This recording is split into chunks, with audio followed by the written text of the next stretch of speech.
Either fucking way, it's rolling. It's rolling? Okay, and go. This house believes that social media sites should allow users the option of being anonymous. For the parameters of this debate, social media sites are defined as websites that connect people from around the world, allow them to form groups, online, communities, as well as post blogs such as Facebook, Twitter, Google+, and Tumblr. By adopting this proposition, social media sites will allow users the option to remain anonymous and give them a choice between using their real name or their pseudonym. This option would allow users to switch back and forth between their real name and a pseudonym. One would not be constrained by the other. Ultimately, allowing users the option to remain anonymous on social media sites is much more advantageous than the current system in social media, in which not all sites present this option for anonymity. There are three primary arguments in which users should be allowed the option for anonymity on social media. One, social media anonymity can protect people from senseless violence. Two, social media anonymity empowers citizens to start movements. And three, social media anonymity empowers those who have been harassed. Contention 1. Social media anonymity can protect people from senseless violence. Throughout the world, there are extreme sects of society who kill others for doing societal norms, such as going on social media and chatting with a friend.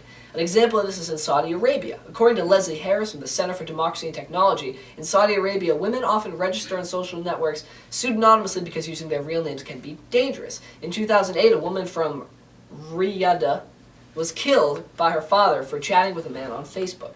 If users were allowed the option for anonymity on social media, they would in fact be able to go on Facebook like the rest of the world without fearing for their own lives. This protects people, and we should adopt this proposal.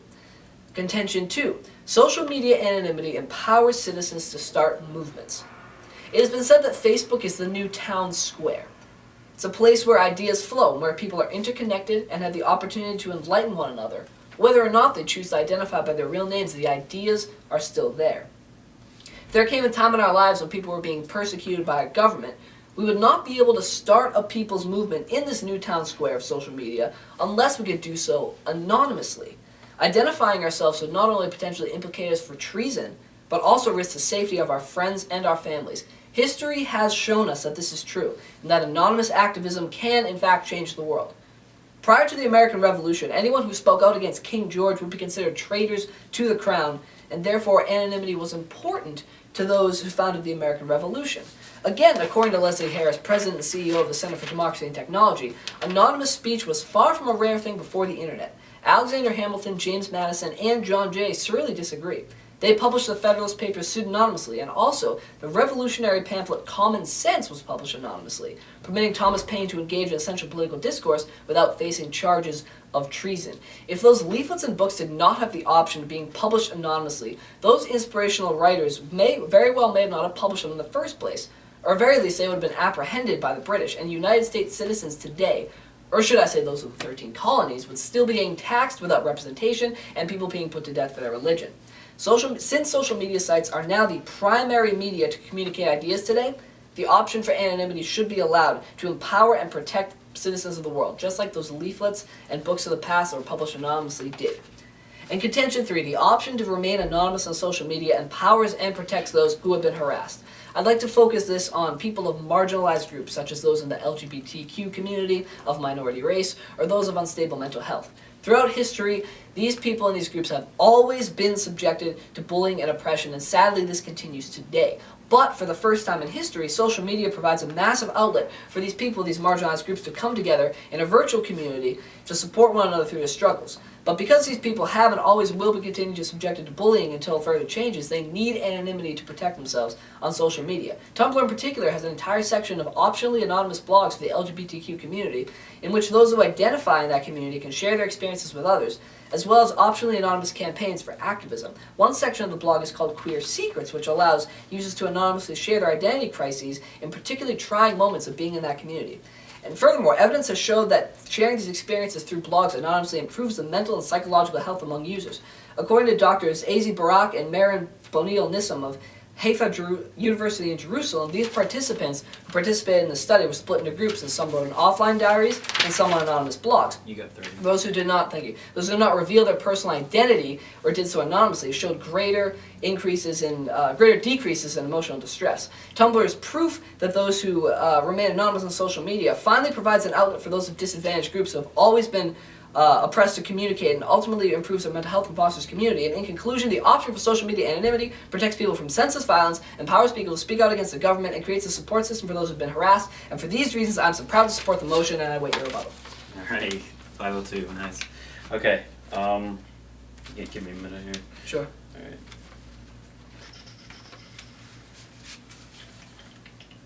It's kind of weird. You did the Federalist Papers and the American thing. That was my main talking point of my my thing. So it was just kind of weird hearing my own argument. Yeah, you're switching sides. Coming back on me, yeah.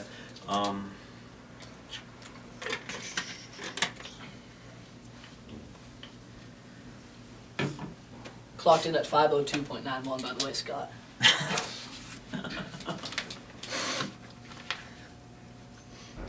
Even though near the end I couldn't really understand a single word you were saying on your conclusion, but that was well done.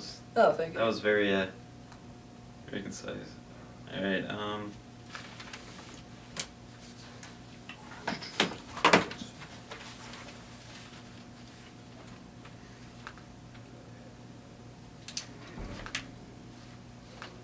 All right. Okay. So, my first question for you is, what were your 3 points again? Just a quick recap of Sure. that. My 3 points was that social media anonymity can protect people from senseless violence. Social media anonymity empowers citizens to start movements. And social media anonymity empowers and protects those who have been bullied. Okay. Your second point there, empowered people to start movements. Were you also going to talk about the movement in Egypt where Twitter and Facebook were a big part in helping overthrow that government, or no?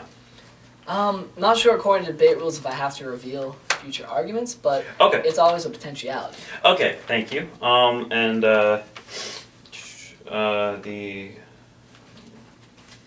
And obviously you know that the colonists and the American Revolution and the Confederate States were all before the internet, so just want to make sure you can know that, right? I know that it was before the internet. At the same time, I know that these were primary modes of communication. They were allowed to remain anonymously, and Okay, social thank you media very much. remains anonymously. Thank you. Still, okay. Okay, and then my final thing. What was the name of that blog site on Tumblr, I believe it was, where the LGBTQ could go? What was that called?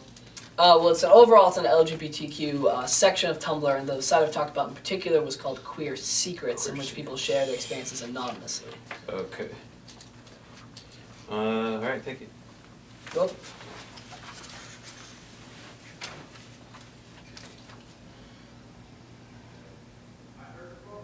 No, I was okay.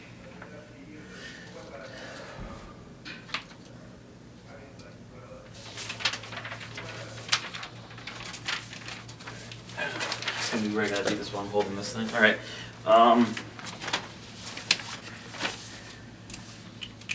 You all set? Yep. Alright. Social media sites should not allow users the option of being anonymous. My opponent is trying to convince you that you need to put tighter restrictions on social media sites like Twitter and Facebook to, I'm sorry. Whoa. Sorry. Hang on. Shoot. My opponent is just trying to take away the restrictions on social media sites like Facebook and Twitter and eliminates some personal ability to be anonymous. I have two contentions that leave our social media sites alone when it comes to anonymity. My first contention is that there are many other sites where people can be anonymous, so why do you have to have Facebook and Twitter change when there's nothing wrong with the way it is now? And my second contention is that there's always going to be bullying in the world, and it is going to happen whether or not. And if we make all social media sites completely anonymous, why spend our time and resources doing that when we can make much more of a difference in the end when we can do things that are much more important with that time and money, like finding a cure for cancer and saving lives? So my first contention is that there are other sites on the internet where people can be completely anonymous. So why do we need to change Facebook and Twitter to be the same exact thing? The main point of Facebook is to keep in touch with our friends and family that we haven't seen or aren't able to stay connected with them. There are plenty of sites that are already anonymous, like Reddit and Tumblr, where you can be anonymous and have usernames like Crane Kick, Falcon Punch, and Jubby Jubster. Yeah, those are real names. I looked those up last night. Post and say whatever they want about anything they want, and those people know that no one will be able to follow it back to them and their true person, and people will just know them by their username. A big argument that people often use when they talk about why they want to have a place where they can talk about difficult subjects like death, suicide, and other things that are not comfortable to talk about with your name right next to the comment. That is what the other sites and chat rooms are for. There are places where you can voice your opinions on whatever you want and allow people who are considering suicide to have a place where they can seek aid from people knowing anything, people knowing anything besides what they want to share with you. In my opinion, Facebook and Twitter are places where we can share our opinions about pop culture, but to an extent. We are in Ithaca, and we're mainly a Democratic county, and I absolutely hate seeing people post things like Republicans are evil tweets and go on a rant about how much they hate the other political party and whatnot. I did not come onto Facebook to go into a discussion about whether or not you think President Obama was born in Kenya. That is a conversation that is meant for those sites and chat rooms where people actually want to have that conversation and go into debate until their hearts are content. That is the point of places like Reddit, where it only makes sense to let those sites do their thing and let Facebook and Twitter do their thing. Allow people to post their comment about their life and keep in touch with their friends and family and share pictures and etc. My second contention is that allowing people to be anonymous on social media sites will lead to even more cyberbullying. We all know that at least one person who has been cyberbullied, and the sad truth is that it's not going to go away anytime soon. Julie Zhao, a product design manager for Facebook, gave a couple examples. Quote, after Alexis Pinkleton, a 17-year-old Long Island girl, committed suicide earlier this year, trolls descended on her online tribute page to post pictures of nooses, reference to hangings, and other hateful comments. A better-known example includes Nicole Katsouris, a 18-year-old who died in a car crash in California. Photographs of her badly disfigured body were posted on the internet, where anonymous trolls set up fake tribute pages and in some cases emailed the photo to the parents with subject lines like, "Hey Daddy, I'm still alive," end quote. That is just a couple of examples of how people are trolling and harassing the person after they're dead. But there are dozens of examples of anonymous trolling leading to the victim to commit suicide. Nick Thompson of CNN reported that in April of this year, Renee Parsons, a 17-year-old girl student from Nova Scotia, hanged herself after a photo of her allegedly being gang raped by 4 boys was posted online. But the abuse continued long after Parsons died. A Facebook editorial memorial page created for Parsons after her suicide was targeted by trolls, one of whom wrote, "LOL, teach your kids not to be huge pussies and take care of themselves, take care of anyone who's bullying them." Another wrote, "She wasn't bullied for being a rape victim, she was bullied for being a slut," which she was. This is a death that should not have happened. There was absolutely no reason why Renee should be even close to thinking about killing herself. That was a life that could have changed the world. We will never know what will happen. She could have been the first female president. She might have helped discover the cure for cancer. We will never know now because her life was cut down because some jackass with a stupid computer and a picture made her life a living hell.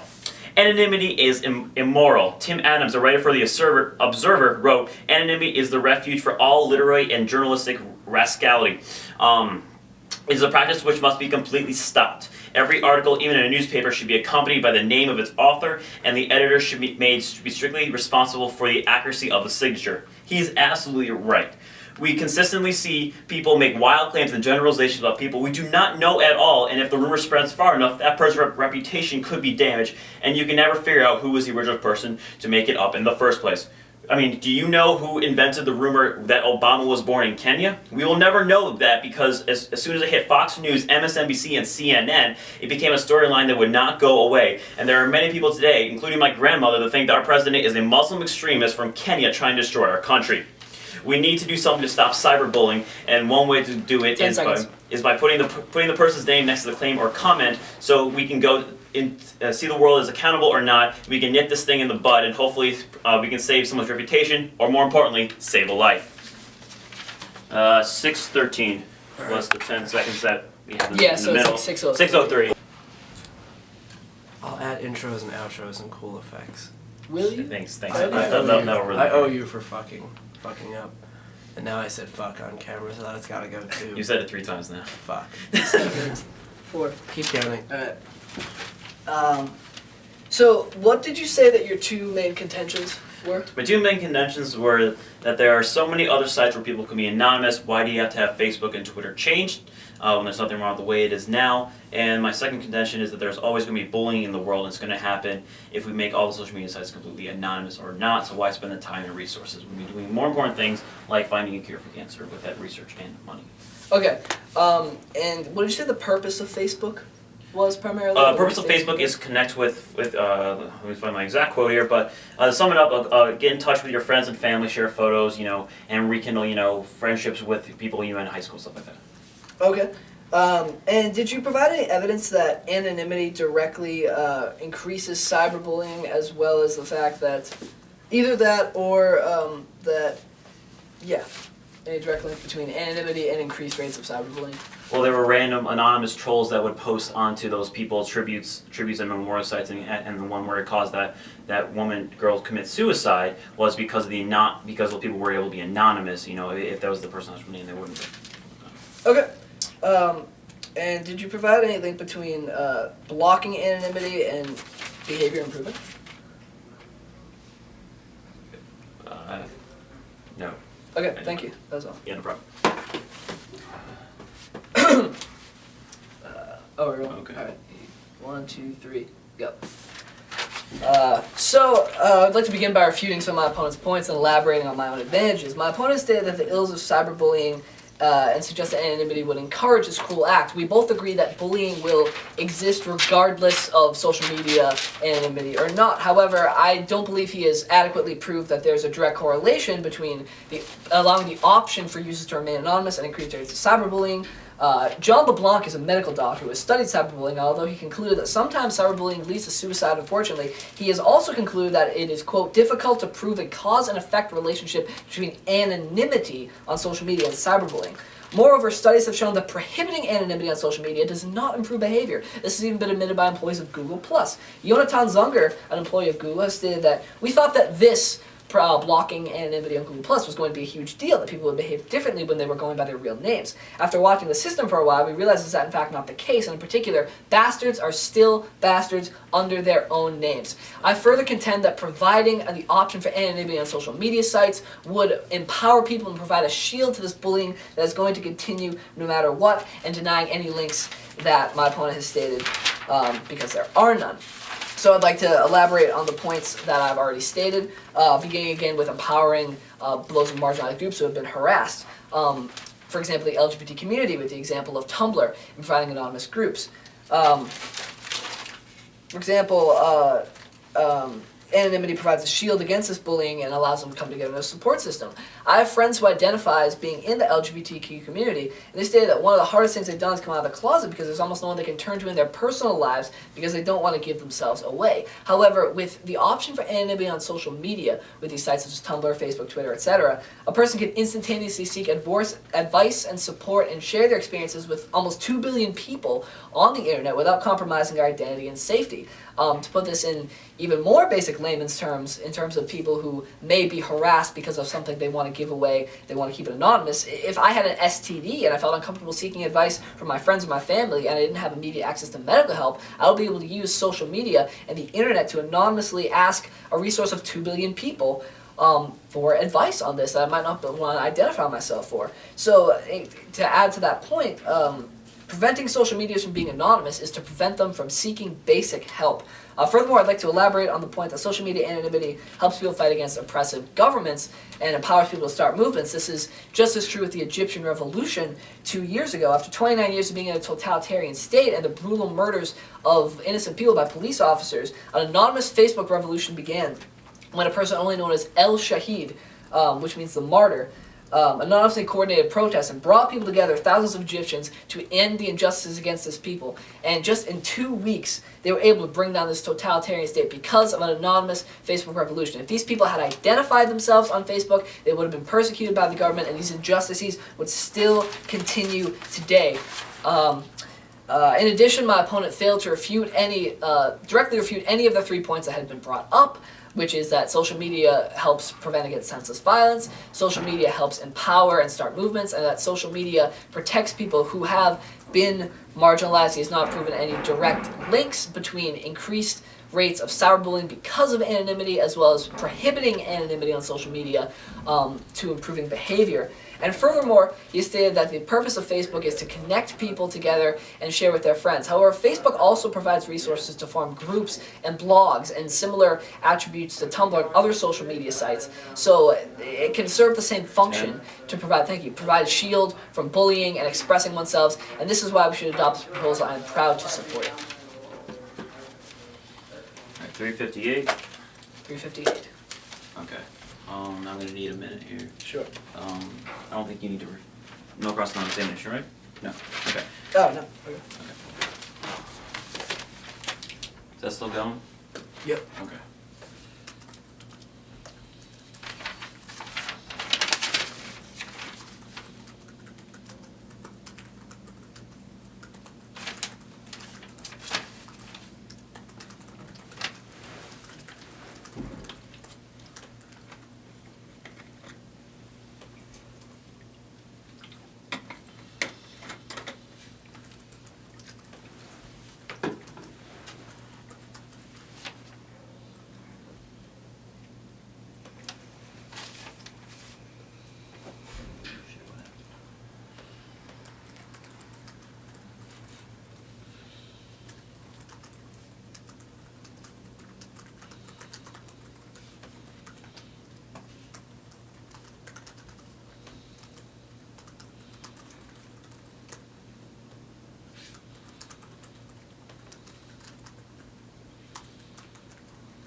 Should be interesting.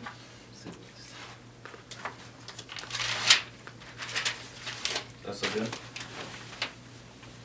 Very good. Yeah. And you have, what, 4 minutes? 4 minutes. 4 minutes, go. All right. So first off, the reason why I wasn't able to refute any of my opponent's previous claims was because I actually ran out of time. I didn't realize that I would talk that slow, and I wasn't able to get through everything, so I was not able to refute the three points that my opponent has said, and I'm going to do that right now. First off, he said that two of his 3 points were to protect people from senseless violence and to empower those who have been harassed. Cyberbullying is a big factor in what leads to those people to, one, have senseless violence be done onto them, and two, it empowers those who have been harassed. It also gives it also empowers the people who are harassing to have more avenues to output that. You know, the the guy who sent that photo of that girl who was being gang raped, you know, she had that access in the same way how that woman had the access if she was able to seek help. That same thing would have happened, but it gave him the ability to, you know, do more with that, and he was able to post that online. He wouldn't be able to do that as easily if he did not have that access through the internet. You talked about Egypt and how the movement was your second point. The able to empower people to start movements, and you brought up Egypt, and I was kind of hoping you did because you know, actually 2 months later they ended up going right back to a military dictatorship right after that happened. At first people thought that was gonna, you know, be fine and everything's gonna work out well, but unfortunately there was no one who was able to take charge of that well, and they had the military basically take control of it again, and it's right back where they are. You know, it was a valiant effort by the people in Egypt to try to cause everything to come back up to start, but unfortunately it did not work, and that really knocks out your argument there.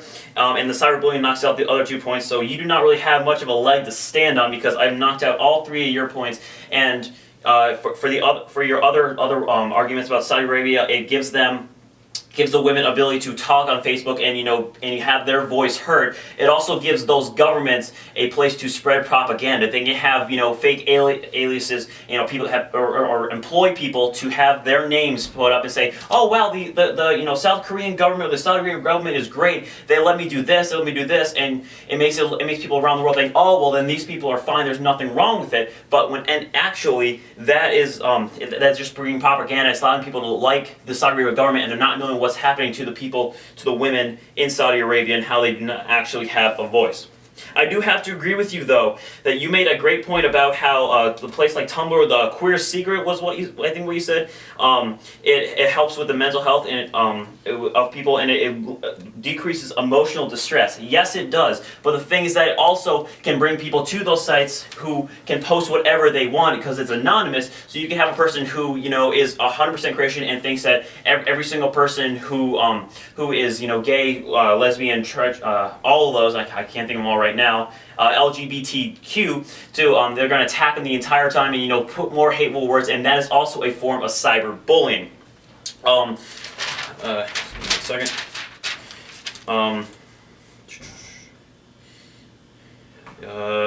You said there is no link between bullying, between the cyberbullying and the where my notes go?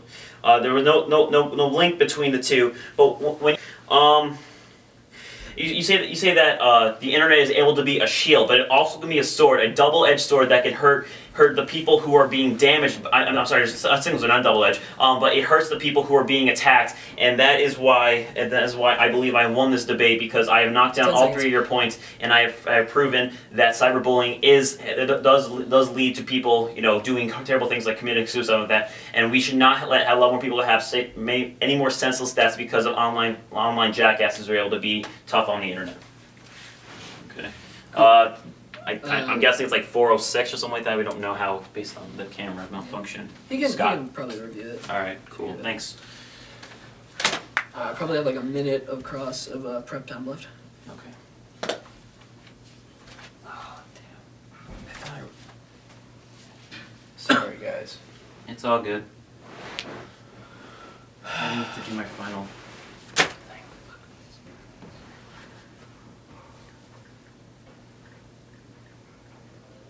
I was going to quote The Crucible, too.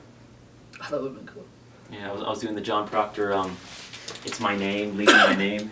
Yeah, that was going to be my thing to bring it home, but So good. I ran out of time. He knows now. Yeah, I was going to do that. So if you want to put that into the consideration, I'll throw that in, too.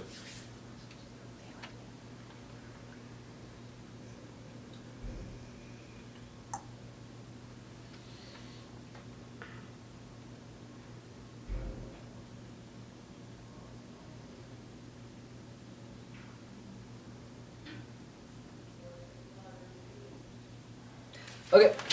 I'm good. I'm gonna. To echo Erica Newland, a senior policy analyst with the Center for Democracy and Technology, it's clear that some who criticize online anonymity are missing the complete picture, and I couldn't agree more. I think it's clear the affirmative won this case, and that I've met my burden of proof in proving that the option for anonymity on social media sites should be allowed. To quickly refute some of my opponent's points that he brought up in his last speech, in terms of Egypt, in the fact that, yes, it may have went back to a military dictatorship 2 months after, but social media still catalyzed this movement, and what happens after the movement is out of the hands of, it's the responsibility of the people to keep that intact. So that does not change the fact that an anonymous movement was propagated through social media and that Hosni Mubarak was deposed. This has been catalyzed through social media anonymity. It would not have happened, would still be in that same totalitarian state. It shows the potentiality for people to make concrete change. In terms of refuting the point about that it protects people from senseless violence and characterizing internet as simply a sword and not a shield, the internet, yes, it can be a sword. Bullying is a sword, but social media anonymity finally provides the shield that has been missing because it enables people to empower themselves who have been harassed, to form these support groups. Propaganda on the internet would always happen by governments in these kinds of states, but being able to be anonymous finally provides that shield for people to speak out or to come into these support groups and empower themselves. And in terms of the potentiality of anonymity on these LGBTQ sites, with people people posting offensive things, these sites are also moderated. So if any offensive things are brought up, they can be moderated and they can be taken off. It doesn't change the fact that people can post their experiences anonymously. Again, I feel that the no complete direct correlation between anonymity and increased rates of cyberbullying has been proven. Things have been alluded to, but I don't believe that correlation is strong enough. Hence, that argument is not strong enough. And similarly, the fact that the main point that being, So I believe that this burden of proof has been met, and that the advantages of social media anonymity protecting those from senseless violence, empowering movements against injustice, and empowering those who have been harassed from bullying, these advantages completely outweigh any of the costs that have been stated, and there aren't any links that adequately tie these arguments together. And that is why I have won that debate. Motion should be accepted. Thank you. You got 230 on that. All right, cool. Cool. So we're And good. We're good. that's our debate. So hope you enjoyed it, Scott. Enjoy your break. Have a fantastic holiday. Second. Yeah. And we're done here.